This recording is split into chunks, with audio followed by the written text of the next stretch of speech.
Hey Indie Warriors, Peach here with I Dream of Indie to talk to you about Monark. Blasphemy!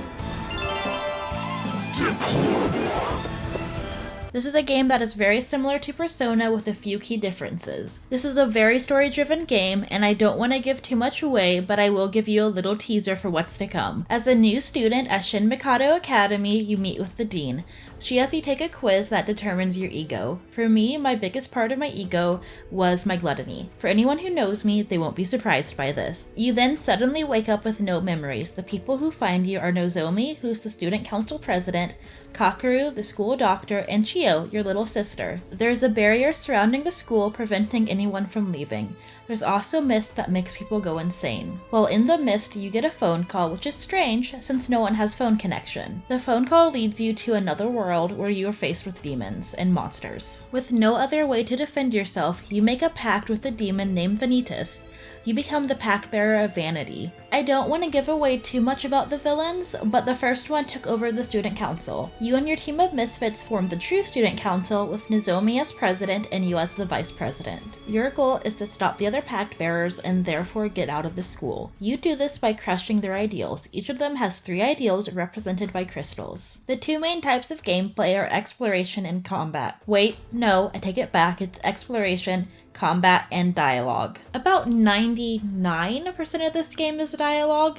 You just press A or press X to have it go on auto. I like a lot of dialogue. I play a ton of visual novels, but the ratio of combat and exploration to dialogue is so off balance here that it felt like it wasn't even a game so much as just a novel. Luckily, the combat itself is really fun. Part of it is regular turn-based combat where you select your attack from the menu. The other part of it is being able to move around a map. Each character has a certain radius they can move and different attacks have different ranges. Something I found really interesting is instead of having MP or SP or whatever you want to call it, the attacks damage your own health. At first I struggled with this, as in most games I don't use any attacks that cause personal damage, but I quickly learned to accept this as part of the game, as you cannot progress without using these moves. The combat is very easy to learn, however it's really not the focus of the game. As mentioned earlier, there's also exploration. In areas with the mist, your madness goes up the longer you're there. Students can also make your madness go up in these areas. If it reaches 100, you die and it's game over. Luckily, Kakeru the doctor can bring your madness back to 0.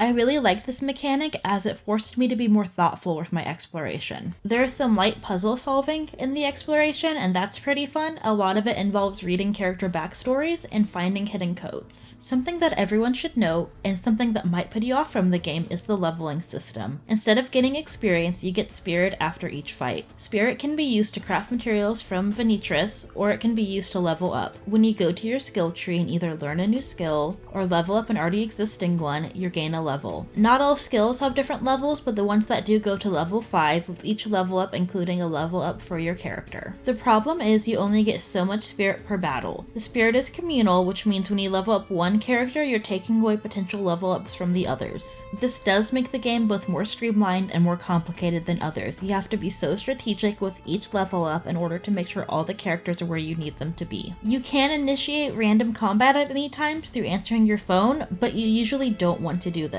Most random combat will put you in a fight with someone way higher than you. Instead, you have to refight old enemies that will be leveled up alongside you to make sure you gain levels. Sadly, this makes grinding very obnoxious. I rather liked the graphics for this game. They were pretty stereotypical for a JRPG, but overall pleasant. The character designs were pretty good, and I especially liked how the demons looked. The audio for this game is also wonderful. There's a lot of rock and roll and classic anime style in there. The boss battle music was especially catchy and just really well done. The game is fully voice acted, and I was pleasantly surprised with how well the English voice actors did. I know not everyone likes English voice acting in these types of games, but overall it was amazing. There are some very complex emotions that each voice actor delivered so well. I especially liked the voice acting for the enemies that had this demonic feel that was actually pretty creepy. There are some great accessibility options, including a casual mode.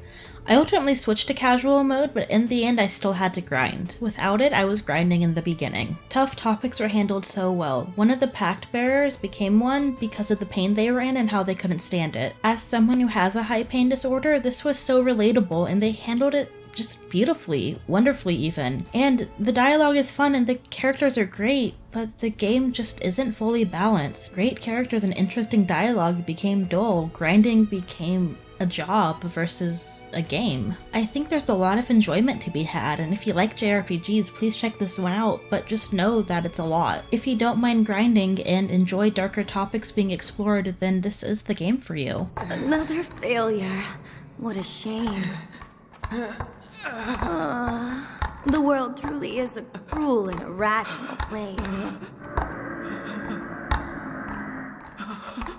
Will you be checking out Monark? Let me know in the comments below. For now, I want to take a moment to thank all our great indie warriors. Bill T, Christian Cruz, Kevilo, Mitchell Hall, Chris Jackson, Nathan Moore, Adriana Amato, CJR, Sequoia, Skepticism Haley, Julian Colbus, Jen Rose, Jesse CPM, Bunny JRS8, Raylan, Marky Mint, Dave Harp, Peekaboo, Lex Noyle, Eric, PSC, King of the Hatch, Carmine Red, and Larkison. If you're interested in becoming an indie warrior or just want to learn more about the channel, please check the description box below.